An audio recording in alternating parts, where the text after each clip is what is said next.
എനിക്കായി നീ ഏറ്റൊരു പീഡ താഴ്ചകളേറ്റം ധന്യം നാഥ. പ്രിയ ബഹുമാനമുള്ള മലങ്കര കത്തോലിക്ക സഭയിലെ യുവജനങ്ങൾക്ക് ദുഃഖവെള്ളിയിൽ യേശുവിൻ്റെ യുവത്വം അനുഭവിക്കുന്ന നൊമ്പരങ്ങൾ ഏറ്റുവാങ്ങി മഹത്വത്തിലേക്ക് ഉയർത്തെഴുന്നേൽക്കണമേ എന്ന് പ്രാർത്ഥിച്ചുകൊണ്ട് നമുക്ക് ആരംഭിക്കാം. ഇന്ന് നമ്മൾ ചിന്തിക്കുന്നത് പത്രോസും യേശുവും തമ്മിലുള്ള ബന്ധത്തിന്റെ സുപ്രധാനമായ ഭാഗത്തിൽ വന്നുപോയ ഒരു വിള്ളലിനെ കുറിച്ചാണ്. അതായത് പത്രോസ് യേശുവിനെ തള്ളിപ്പറയുന്നു. പത്രോസ് യേശുവിനെ തള്ളിപ്പറയുന്നതിന് പ്രധാനമായും 5 ഘട്ടങ്ങളുണ്ടെന്നാണ് ധന്യനായ ബിഷപ്പ് ഫുട്ടൻജേഷൻ പറഞ്ഞു വയ്ക്കുന്നത്.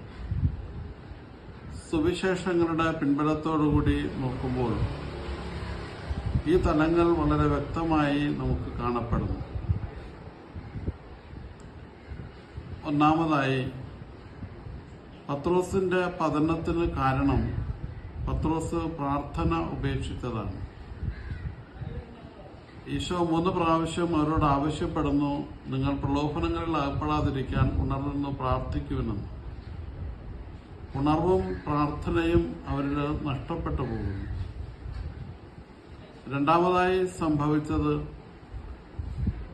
പ്രാർത്ഥന ഉപേക്ഷിച്ചപ്പോൾ പത്രോസ് വാളെടുത്തു. യേശുവിനോടുള്ള സ്നേഹം കൊണ്ടാണ് വാളെടുത്തതെങ്കിലും അവൻ ദൈവജനത്തിനു വേണ്ടി സമർപ്പിതനാകുന്ന ഒരു കൊലയാളിയാണെന്നുള്ളത് സംശയമില്ല. സമർപ്പണത്തിന്റെ കൊലയാളിയാണ്. പത്രോസിനോട് യേശു പറഞ്ഞു, വാളെടുത്തവൻ വാളാൽ, അതുകൊണ്ട് നിന്റെ വാൾ ഉറയിലിടുക. പത്രോസ് പ്രാർത്ഥനയ്ക്ക്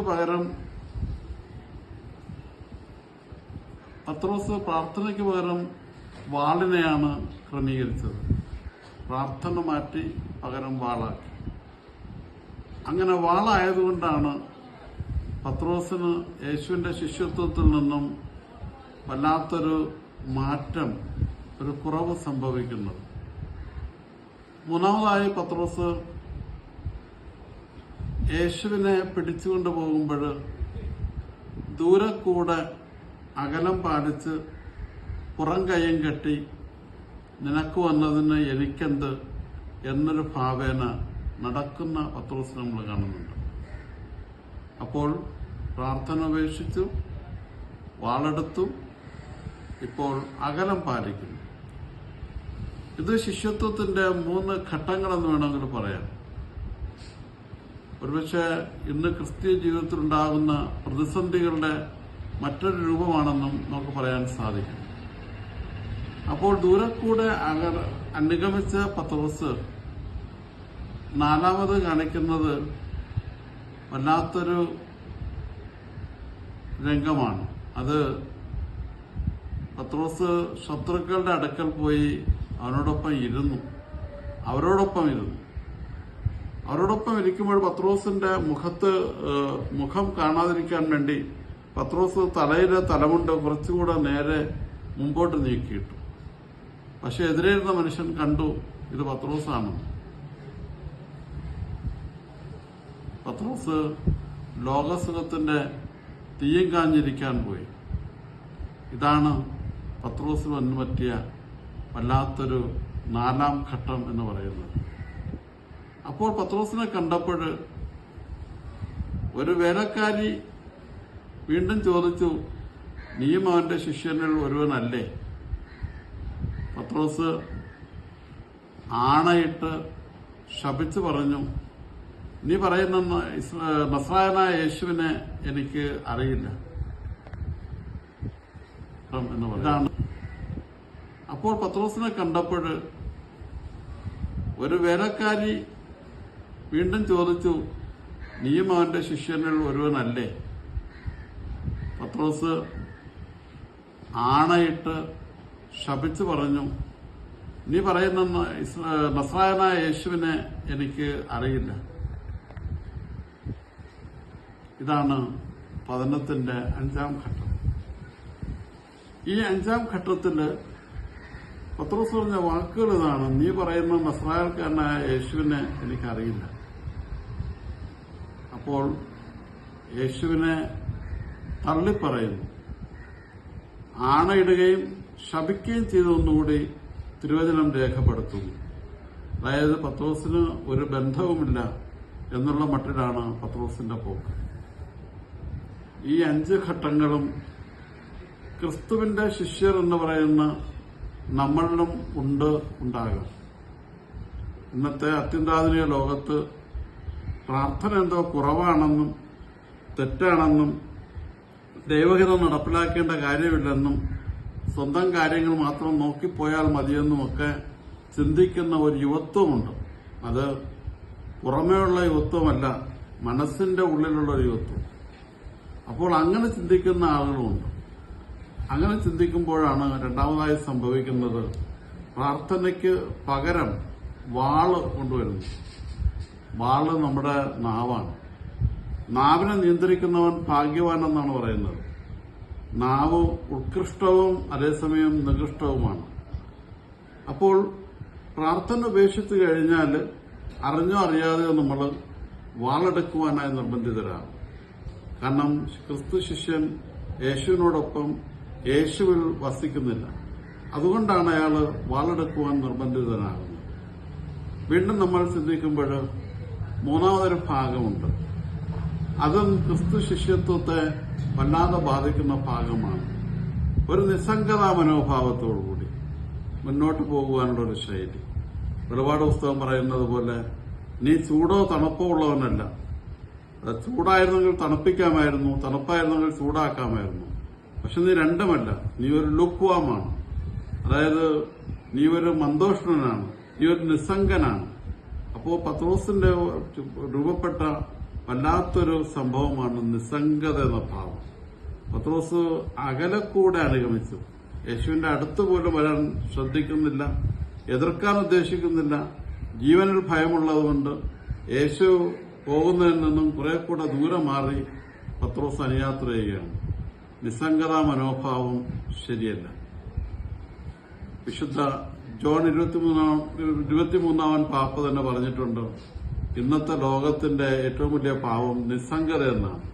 അപ്പോൾ നിസ്സംഗരായിരിക്കുവാനല്ല ദൈവം ക്രിസ്തു ശിഷ്യനെ വിളിച്ചത്, മറിച്ച് ക്രിസ്തുവിനോടൊപ്പം നിൽക്കുവാനാണ്. 4-ാമത്തെ ഘട്ടവും നമ്മളുടെ തന്നെ ഉണ്ട്. ക്രിസ്തു ശിഷ്യൻ ശത്രുക്കളുടെ ഇടയിലിരുന്ന് ലോകസുഖങ്ങൾ അനുഭവിക്കുകയും ആസ്വദിക്കുകയും ചെയ്യുന്നതാണ്. അതാണ് അവന്റെ ഒരു ശൈലി. ലോകത്തിന്റെ സുഖങ്ങളിലേക്ക് അവൻ ചെന്നുപെടുകയാണ്. അപ്പോൾ അങ്ങനെ ചെന്നുപെടുന്നത് ശരിയല്ല എന്നൊരു ചിന്തയാണ് തിരുവചനത്തിൽ നിന്ന് നമുക്ക് ലഭിക്കുന്നത്. അതുകൊണ്ട് തന്നെ മനസ്സിലാക്കേണ്ട ഭാഗം, ലോകസുഖത്തിന്റെ തീയും കാഞ്ഞിരിക്കാൻ പോകരുത്. ബിഷപ്പ് ഫുൾട്ടൻ ജോഷിയും തന്നെ വീണ്ടും പറയും, ആന്തരികമായ സൗന്ദര്യം നഷ്ടപ്പെടുമ്പോഴാണ് ബാഹ്യമായ അലങ്കാരങ്ങൾ കൊണ്ട് മനുഷ്യരൊക്കെ സ്വയം മോടി പിടിപ്പിക്കാൻ ശ്രമിക്കുന്നത്. അപ്പോൾ ശിഷ്യത്വത്തിന്റെ വല്ലാത്തൊരവസ്ഥ എന്ന് പറയുന്നത്, ക്രിസ്തുവിന്റെ യേശുവിന്റെ ദൈവരാജ്യ ശത്രുക്കളോട് കൂട്ടുചേർന്നിരിക്കുക. എന്തു വന്നാലും ആസ്വദിക്കണം, മുന്തിരിച്ചാറ് പോലുള്ള ജീവിതം. അപ്പൊ അതുകൊണ്ട് അതിൽ നിന്നും വിട്ടുമാറി നിൽക്കുവാനുള്ള ഒരു പ്രവണതയില്ല. നിസ്സംഗതാ മനോഭാവം ശരിയല്ല. വിശുദ്ധ ജോൺ 23-ാമൻ പാപ്പ തന്നെ പറഞ്ഞിട്ടുണ്ട്, ഇന്നത്തെ ലോകത്തിന്റെ ഏറ്റവും വലിയ പാവം നിസ്സംഗത എന്നാണ്. അപ്പോൾ നിസ്സംഗരായിരിക്കുവാനല്ല ദൈവം ക്രിസ്തു ശിഷ്യനെ വിളിച്ചത്, മറിച്ച് ക്രിസ്തുവിനോടൊപ്പം നിൽക്കുവാനാണ്. 4-ാമത്തെ ഘട്ടവും നമ്മളുടെ തന്നെ ഉണ്ട്. ക്രിസ്തു ശിഷ്യൻ ശത്രുക്കളുടെ ഇടയിലിരുന്ന് ലോകസുഖങ്ങൾ അനുഭവിക്കുകയും ആസ്വദിക്കുകയും ചെയ്യുന്നതാണ്. അതാണ് അവന്റെ ഒരു ശൈലി. ലോകത്തിന്റെ സുഖങ്ങളിലേക്ക് അവൻ ചെന്നുപെടുകയാണ്. അപ്പോൾ അങ്ങനെ ചെന്നുപെടുന്നത് ശരിയല്ല എന്നൊരു ചിന്തയാണ് തിരുവചനത്തിൽ നിന്ന് നമുക്ക് ലഭിക്കുന്നത്. അതുകൊണ്ട് തന്നെ മനസ്സിലാക്കേണ്ട ഭാഗം, ലോകസുഖത്തിന്റെ തീയും കാഞ്ഞിരിക്കാൻ പോകരുത്. ബിഷപ്പ് ഫുൾട്ടൻ ജോഷിയും തന്നെ വീണ്ടും പറയും, ആന്തരികമായ സൗന്ദര്യം നഷ്ടപ്പെടുമ്പോഴാണ് ബാഹ്യമായ അലങ്കാരങ്ങൾ കൊണ്ട് മനുഷ്യരൊക്കെ സ്വയം മോടി പിടിപ്പിക്കാൻ ശ്രമിക്കുന്നത്. അപ്പോൾ ശിഷ്യത്വത്തിന്റെ വല്ലാത്തൊരവസ്ഥ എന്ന് പറയുന്നത് യേശുവിന്റെ ദൈവരാജ്യ ശത്രുക്കളോട് കൂട്ടുചേർന്നിരിക്കുക. എന്തു വന്നാലും ആസ്വദിക്കണം, മുന്തിരിച്ചാറ് പോലുള്ള ജീവിതം. അപ്പൊ അതുകൊണ്ട് അതിൽ നിന്നും വിട്ടുമാറി നിൽക്കുവാനുള്ള ഒരു പ്രവണതയില്ലായ്മ. ഇത് തന്നെയാണ് നമ്മൾ പ്രധാനമായിട്ടും കണ്ടെത്തുന്നത്. യേശു തന്റെ ശിഷ്യന്മാരോടൊപ്പം ആയിരിക്കുമ്പോഴും ആ സാമീപ്യത്തെക്കാൾ ഉപരി യേശുവിന് അനുഭവിക്കേണ്ടി വന്നത് പത്രോസ് തന്നെ തള്ളിപ്പറയുമെന്നുള്ളതാണ്. അവസാനമായി പത്രോസ് തള്ളിപ്പറഞ്ഞു. ഒരു വേലക്കാരിയുടെ മുമ്പിൽ 2 പ്രാവശ്യവും ഒരു വേലക്കാരന്റെ മുമ്പിൽ 1 പ്രാവശ്യവും പത്രോസ് ആണയിടുകയും ശപിക്കുകയും ചെയ്തിട്ട് പറയുന്നത് എങ്ങനെയാണ്? നീ പറയുന്ന നസ്രായനായ യേശുവിനെ എനിക്ക് അറിയില്ല. എത്രയോ ഹൃദയഭേദകമാണ്. യേശുവും പത്രോസും തമ്മിലുള്ള ബന്ധമെന്ന് ആലോചിക്കുമ്പോൾ പത്രോസ് പറഞ്ഞു, നീ ജീവിക്കുന്ന ദൈവത്തിന്റെ പുത്രനായ മിശിഹായാണ്. വീണ്ടും പത്രോസ് ചോദിക്കുന്നു, കർത്താവെ, ഞങ്ങളെല്ലാം ഉപേക്ഷിച്ച് നിന്റെ പിന്നാലെ വന്നല്ലോ, ഞങ്ങൾക്ക് എന്ത് കിട്ടും? ആ പത്രോസാണ് ഇപ്പോൾ യേശുവിനെ തള്ളിപ്പറയുന്നത്. പത്രോസ് സ്വന്തം ജീവനെയാണ് രക്ഷിക്കാൻ നോക്കിയത്, മറ്റുള്ളവരുടെ ജീവനെയല്ല. പ്രത്തോര്യത്തിൽ വെച്ച് പിലാത്തോസ് പറഞ്ഞു, ഇതാ മനുഷ്യനെന്നും. അങ്ങ് മധ്യഭാഗത്തായി നിന്നുകൊണ്ട് പത്രോസ് പറയുന്നു, നീ പറയുന്ന ആ മനുഷ്യനെ, നസ്രായനായ യേശുവിനെ എനിക്കറിയുകയില്ല എന്ന് പറഞ്ഞുകൊണ്ട് പത്രോസ് ആണയിടുകയും ശപിക്കുകയും ചെയ്യുന്നതാണ് നമ്മൾ കാണുന്നത്. തിരുവചനം അവസാനമായി രേഖപ്പെടുത്തുന്നതാണ്, ജീസസ് ലുക്ഡ് ത്രൂ പീറ്റർ. യേശു പത്രോസിനെ നോക്കിയെന്നല്ല, യേശു പത്രോസിലൂടെ നോക്കി. അവനെ നോക്കി, അവനൊന്ന് സ്കാൻ ചെയ്തു, അവന്റെ ECG എക്സ്റേ ഒക്കെ എടുത്തു, അവനെ MRI സ്കാനിന് വിധേയനാക്കി. യേശു അവനെ മുഴുവനായി ഒന്ന് നോക്കി. ആ നോട്ടം പത്രോസിനെ ഉരുക്കിക്കളഞ്ഞു. പത്രോസ് ഉരുകി താണുപോയി എന്നാണ് പറയുന്നത്. അവൻ മനം നൊന്ത് പുറത്തുപോയി കരഞ്ഞു എന്നാണ് പറയുന്നത്. ആ കണ്ണുനീർ ചാലിന്റെ അടയാളം പത്രോസിന്റെ ജീവിതാവസാനം വരെ കണ്ണുകൾ ഉണ്ടായിരുന്നുവെന്നും പാരമ്പര്യം സാക്ഷിക്കുന്നു. അങ്ങനെയെങ്കിൽ ഈ ദുഃഖവെള്ളിയിൽ യേശുവിന്റെ കുരിശാരോഹണം നമ്മൾ ധ്യാനിക്കുമ്പോൾ നമ്മൾ ഓരോരുത്തരും ഓർത്തിരിക്കേണ്ടത് ഇതാണ്, യേശുവിന്റെ കുരിശിന്റെ മറുവശത്ത് നമുക്ക് വേണ്ടിയുള്ളതാണ്, എനിക്ക് വേണ്ടിയുള്ളതാണ്. അപ്പോൾ എന്റെ യേശു എനിക്ക് വേണ്ടി ജീവിച്ചു മരിച്ചു.